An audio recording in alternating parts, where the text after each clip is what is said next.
കൃത്രിമ ജലപാത വിരുദ്ധ ജനകീയ മുന്നണി കാഞ്ഞങ്ങാട് കുന്നുമ്മൽ NSS ഹാളിൽ ജനകീയ കൺവെൻഷൻ സംഘടിപ്പിച്ചു. ആലപ്പുഴ കരിമണൽ ഖനന വിരുദ്ധ ഏകോപന സമിതി ചെയർമാൻ S. സുരേഷ് കുമാർ ഉദ്ഘാടനം ചെയ്തു. This news sponsored by Emmanuel Silks, Kanhangad, Kannur and Thrissur. കുടിവെള്ളമോ ഉല്ലാസക്കപ്പലോ എന്തിന് ഞങ്ങൾ നിങ്ങൾക്ക് വോട്ട് ചെയ്യണം എന്നീ മുദ്രാവാക്യങ്ങൾ ഉയർത്തിപ്പിടിച്ചാണ് കൃത്രിമ ജലപാത വിരുദ്ധ ജനകീയ മുന്നണി കാഞ്ഞങ്ങാട് കുന്നുമ്മൽ NSS ഹാളിൽ ജനകീയ കൺവെൻഷൻ സംഘടിപ്പിച്ചത്. ആലപ്പുഴ കരിമണൽ ഖനന വിരുദ്ധ ഏകോപന സമിതി chairman S. Suresh Kumar convention ഉദ്ഘാടനം ചെയ്തു.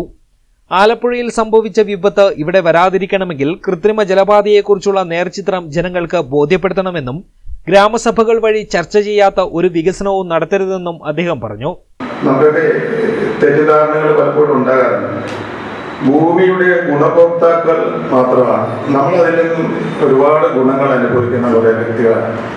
അപ്പോൾ ആ ഗുണം എടുക്കുന്നതിനോടൊപ്പം അതിന് കേടുപാട് കൂടാതെ അത് തിരികെ വരും തലമുറയ്ക്ക് കൊടുക്കേണ്ട ഉത്തരവാദിത്തപ്പെട്ട ഒരു ബാധ്യത നമുക്കുണ്ട്. ഇത് വർഷങ്ങൾക്ക് മുമ്പ് കാറൽ മാർക്സ് പറഞ്ഞ നമ്മുടെ സ്വത്തല്ല, സമൂഹത്തിൻ്റെ സ്വത്തല്ല, ഈ രാഷ്ട്രത്തിൻ്റെ സ്വത്തല്ല, ഭൂമിയിലുള്ള എല്ലാ മനുഷ്യരുടെയും കൂടെ സ്വത്തല്ല, നമ്മൾ ഇവിടുത്തെ ഗുണഭോക്താക്കളാണ്.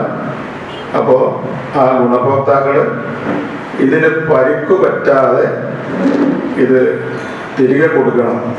മലകളുടെ താഴെ കൃത്രിമ നദിയുണ്ടാക്കിയാൽ അതിന് താഴെയുള്ളവർക്ക് കുടിവെള്ളമെങ്കിലും കിട്ടും.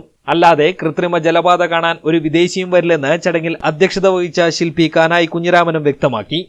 വിവിധ രാഷ്ട്രീയ പാർട്ടി പ്രതിനിധികൾ, പരിസ്ഥിതി പ്രവർത്തകർ, നാട്ടുകാർ എന്നിവർ പങ്കെടുത്തു.